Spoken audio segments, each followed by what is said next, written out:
All right, I'm here with Thiago. We're at CCS right now. Currently, you're 7-0 right now. What are you on today? Today I'm playing Purple Steel. Okay. It's the same deck that I played last week at the 126-person 15K event at SSG, where I was able to get first. Oh, and so wow. I'm just running it back today and off to a good start. Yeah, it sounds like it's been working out pretty well and stuff like that.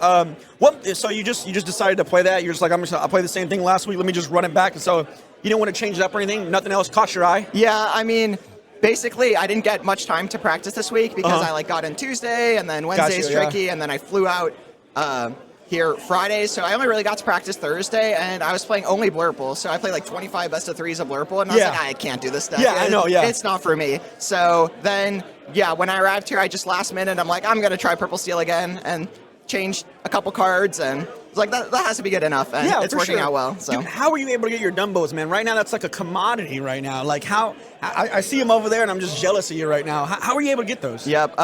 Well, last week I was very tricky. I had to, do a tour for 5 hours around New England to pick up my Dumbos from a bunch of my friends. So shout out to them. They're lifesavers. But then at SSG, the owner Devin hooked me up, so he was able to that's cool. Pull some levers for me to be able to get me some Dumbos, and that was really appreciated. So this week I have Dumbos. That's awesome. Well, you're 7-0 right now. We're gonna go ahead and take a look at the deck right now, and we're gonna see what systems you'd like to do. You know, your 1 through 3 drops. So let's take a look at that. Let's go. All right, so we kind of have these. You have your curve going right here. What's kind of your ideal curve for your 1 and 2 drops? Yeah, what do you want to start off with? There's 2 different kinds of openers. Really, on turn 1, you're looking to play either Palace Guard or Diablo, especially when you're going first, but against a lot of the slow decks, they just put a lot of pressure. They're really annoying to deal with, and sometimes, if you're playing against Blurple and you're going first, at the end of the game, your Palace Guard will have just gained you 6 lore from a 1-drop, which is completely ridiculous. Really good. And then the Captain Hook is good going second, especially against the steel decks, the aggressive steel decks. Yeah. His 3 attack lines up super well because they have so many 3 health characters. And then just going second, in general, he can be strong, but I've noticed I've seen a lot of Captain Hook today. Captain Hook has been a hot card, a hot commodity today. I love how you're playing the 4 Calhouns. Have those been helping out a lot today? Yeah, Calhoun's excellent. Basically, Calhoun ends up bodyguarding for your Palace Guards and Diablos in the sense that the premier 1-drops in this format right now are these big challenger ones. So it's cards like Captain Hook, like Rafiki, like Royal Guard. Of course, yeah. And these characters challenge and do most of their effect on their first challenge, but then they're left exerted with 0 or 1 attack on the crackback. Calhoun just cleans them up. And she eats them for breakfast.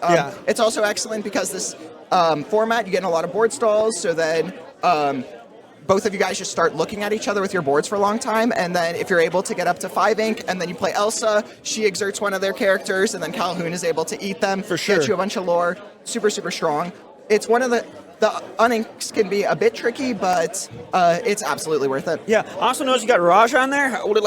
How's she been working out today? 2 for a 3/3? Yeah, I think Raja's pretty good.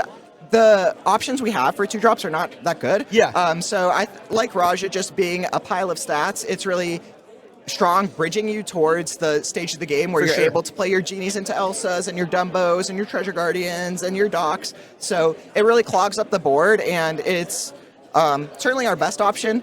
When we have 11 illusions like this deck has, then the downside from the Vanish keyword is mitigated, because if your opponent's playing 3 Hypnotic Strengths in their deck to counter illusions, they'll probably draw maybe 1 a game if they have 3, and then if you have 11 illusions, they're not going to have Hypnotic Strengths for every single one you play. No, for sure. I agree. This has been a hot card this weekend too, the Genie Dragon there. Giant Cobras. I noticed you're playing 4 of the White Rose. What made you want to play 4 of these? I usually see it as a 2-of or a 3-of. I haven't seen 4 lately. Yeah, I think the Rose is great. I think when you get to these points in the game where you're just using your Docks and Genies and Treasure Guardians and Dumbos to each try to eke out a little bit of lore and then draw cards, and then it's just really, really excellent off the top.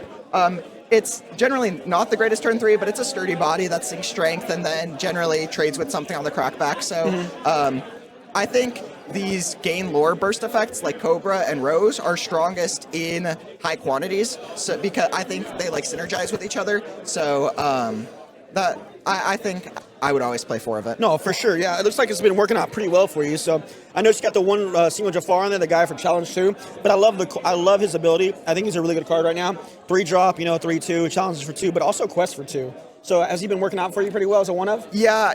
I was playing 2 of him last week, but now that I put in the hypnotic strengths, I thought it was less necessary. A lot of people are playing Lilo. I think the new Lilo is much, much worse than him. I think the new Lilo's body, as you said, he quests for 2. The new Lilo is a 2/2 that quests for 1, which we know is like the vanilla stat line of a 1-drop, like the goons that we have. So his stat line is like between 2 and 3 mana's worth, so you really need to get way less out of the effect for him to be worthwhile. Whereas, So I got to ask, have you been like hypnotic strengthening your Calhoun at all? Have you been doing that? Has that been a line at all today? Yeah, I played against Amethyst Steel in round 4, and he quested with Daisy Duck, and I was able to play hypnotic strength on my Calhoun, challenge the Daisy Duck, and then play a Captain Hook, which then contested his board really well. It's not quite as good as just having played Jafar to get the Challenger 2, because then you develop the Singer 3, which is important, but it does the job and gives you the flexibility of being able to defeat enemy cards like Thiago's that can be really tricky for us. Yeah,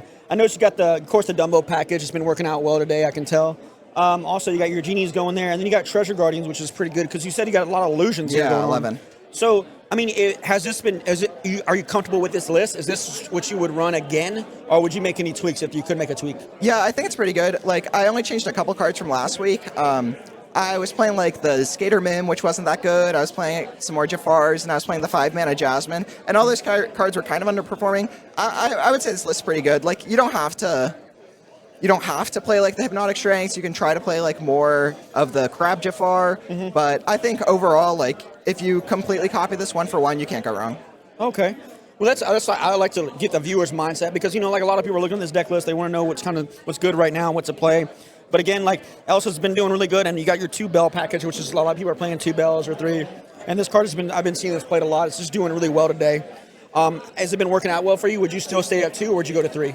So last week I was playing 1, and then I added a second one this week. I think I've cast her 0 times in 7 rounds. Like, she's done completely nothing, but I think she's fine. Like, I think she gives you a lot of flexibility in the mid game against Slurple, which is the most popular deck here by far. So, I don't know. I think she's definitely cuttable, but she's generally fine, and people knowing you have her, like if you ink her in the mid game, then it makes them play pretty wonky. So there's some utility to it, but definitely not a core card to the deck.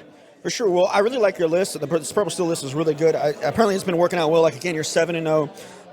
You played it last week. You won the tournament. So, again, congratulations. I'm excited to see what you do tomorrow. We're going to be here tomorrow. So, but again, I mean, this is Thiago with Purple Steel. Thanks, guys. Thank you.